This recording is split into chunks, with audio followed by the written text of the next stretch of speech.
Hi, everybody. Welcome back to the live author reading of my memoir called Dirty Numbers. It was an ebook that I put out, but since then I've had a couple of books published in paperback. This was the first one, Lights, Camera, Dissatisfaction. You should get it off Amazon. It's funny. It's a fictional book. This one that I'm reading to you right now, Dirty Numbers, that one is a true story, nonfiction. I spruced it up a little bit. I changed a couple of things, but all for real happened. So let's get into episode 2 of this chapter. Hi, what will your ladies do for me? Do you have a credit card? No. Then they'll do nothing. And I hung up to pick up the next crying baby. And is the phone listed in your last name? No, I'm calling from a payphone. Oh, right. You're going to stand in the phone booth and jerk off. Right. I hung up on him as well. All of my sextuplets were coming to life, so I proceeded to the next line. Would line 4 or 6 be the man I'm looking for? I went with line 6. Hi, can I help you? A voice whispered. I love you. His sentiments were rewarded with dead air as I went to line 4. And the question of which line was the moneymaker became a moot point. After the seemingly interested man listened to my sales pitch, he said, I'd hate to use my Visa in case the old lady finds out. Can't you just charge it to my phone? I'm sorry, sir. Credit card only. How about I send a check in the mail? He asked. Credit card only, I repeated. Aw, come on, he insisted. I'll make you come. With a stiff back and a stiffer voice, I said, Sir, I am the operator. I am invincible. With his further pleadings falling on deaf ears, knowing he wouldn't be placing an order, I almost threw the phone back onto its hook. Oh, looky-loo, line number 2. Hello, I barked. Can I help you? Do you have big tits? Do you have a small brain? And disconnect goes the weasel. All 6 lines were buzzing. I guess most hard-working sex fiends were home, had eaten their dinner, and were now fiddling with their genitals. But hey, all you horny bastards, welcome to my world. I was on the verge of a nervous breakdown, and could I please just have 1 minute to breathe? On the brink of tears, I went to all 6 callers, one after another. Hold, please. Hold, please. Hold, please. And I said that 3 more times. With all 6 lines listening to our maladjusted radio station, I gripped the edge of the desk and tried to compose myself. Jessie, what's happening? You've become so cynical, so mean and spiteful. Maybe I was making up for lost time, having been so pleasant to these time wasters while Harold was in the next room. Or maybe I just couldn't take 1 more second of these calls. I looked at the telephone and hated it with a passion I had reserved for Saddam and spiders. Well, since I had taken up almost 2 whole minutes of unauthorized company time, I shook myself mentally and chose one of the lines. I released caller number 1 from hold hell.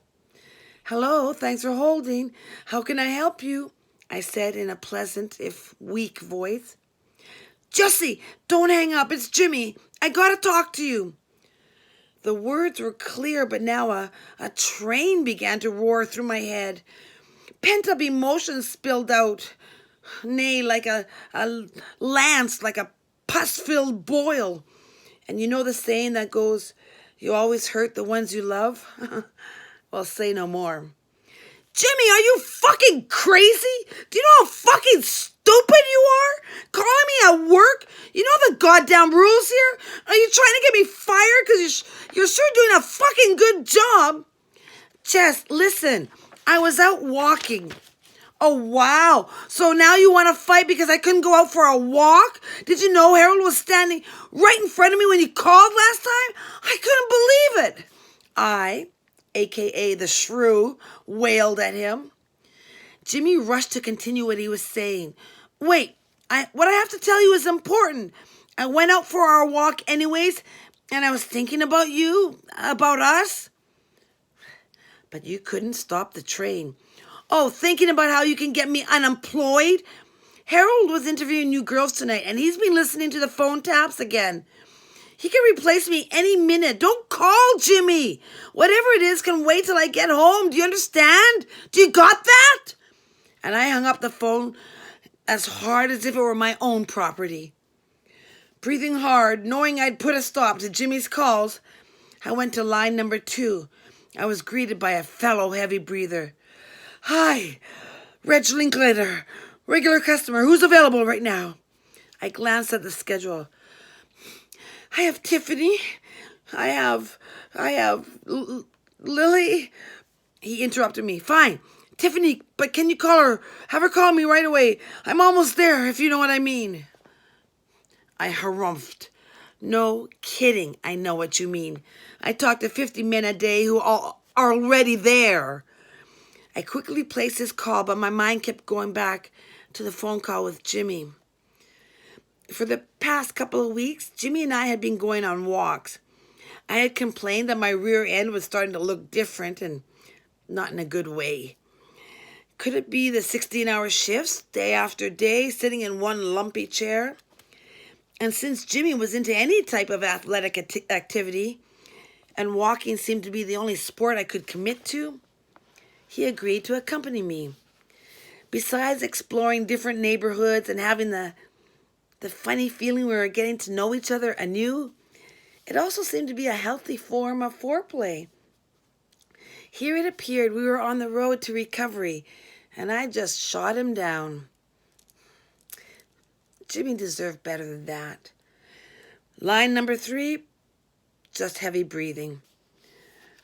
My, aren't you original? I had to inform him, just to have the last word. Line number 4. Yes, I'd like to speak to a lady, but I don't want to smoke her. Phone listed in his wife's name, so not happening. Line number 5, again with a phone issue. Your phone number? Well, I have a secret phone, he says. Do you mean you have a non-published number? I asked James Bond, because that's not going to work. Line number 6, Jimmy on my mind. Hi, can I help you?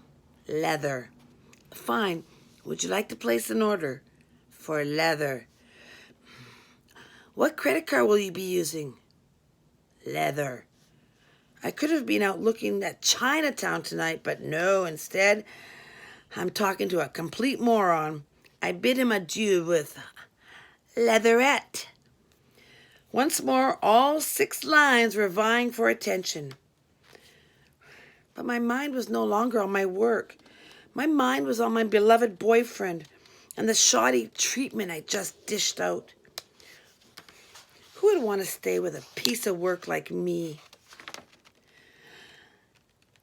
Hi, who am I speaking to? Came a voice I'd heard so often on so many different men. Guys thinking they were being smooth and using what they thought was a sexy voice. Chlamydia, I said. I know it sounded like a venereal disease, but it almost sounded like Lydia. Well, this Hustler magazine is just not doing it for me today, Mr. Husky emoted. Tell me about yourself. Instead of myself, I told him about the business. I began with we have 15 ladies working. He stopped me, a little in shock and awe. Say, what? You have 15 ladies working there right now? Oh, please. How often these fools would think that all the ladies worked in one place, like an actual office job. But I was in a foul mood. Yes, sir, I monitor a room full of women. And they're all working right now.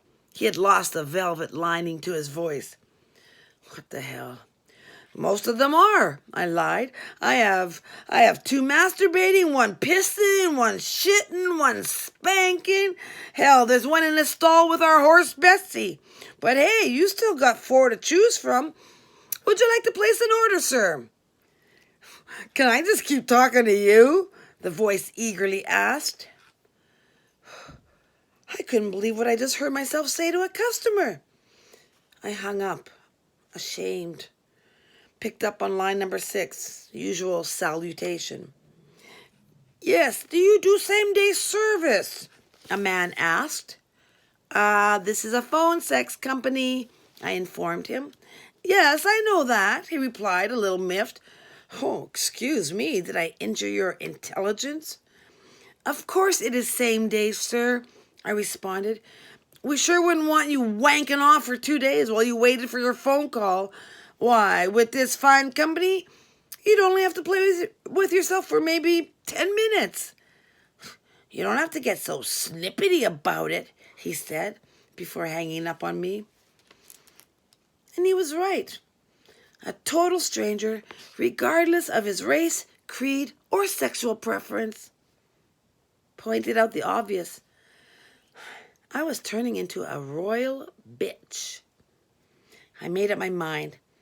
I was going to call Jimmy. To hell with the office rules and regulations. I was going to apologize and try to save our relationship. I felt he was all I had left in my life. Hi, I have a really big bag, the next caller informed me. Bag of what? I innocently inquired before putting 2 and 2 together. Equal means a hang-up. Yep, I was going to call Jimmy. As soon as his phones gave me a chance. Scene.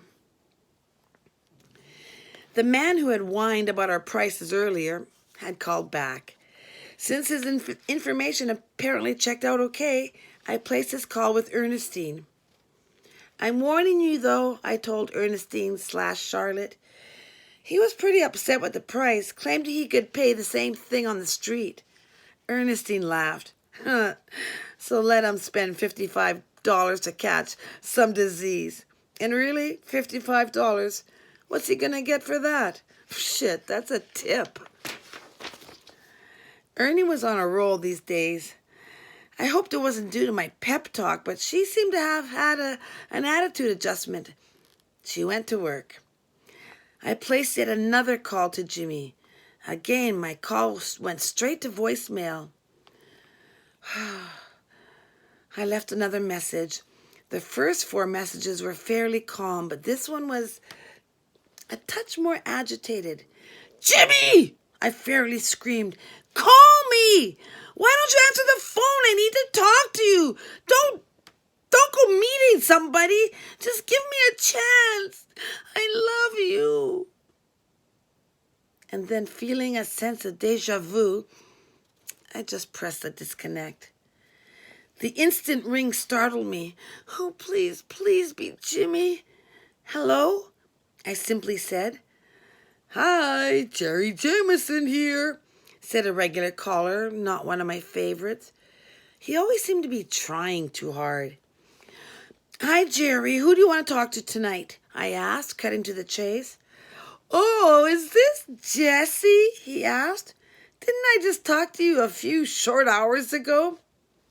Last night, I reminded him. Did you want to talk to one of the ladies? They really are working you hard, you poor thing, Jerry pitied me. And yes, they were, but I didn't want Jerry's sympathy. I wanted to talk to my Jimmy. I bet you're tired. You probably need somebody to clean your house. Clean my house? First time I'd heard those words spoken at the House of Whores.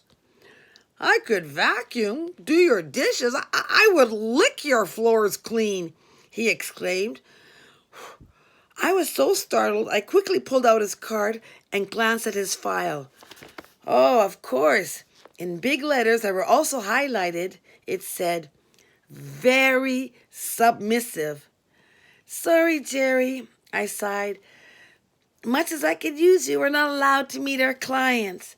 I glanced at his card again. Besides, you live in Seattle. That's far. How about I let you talk to Cindy?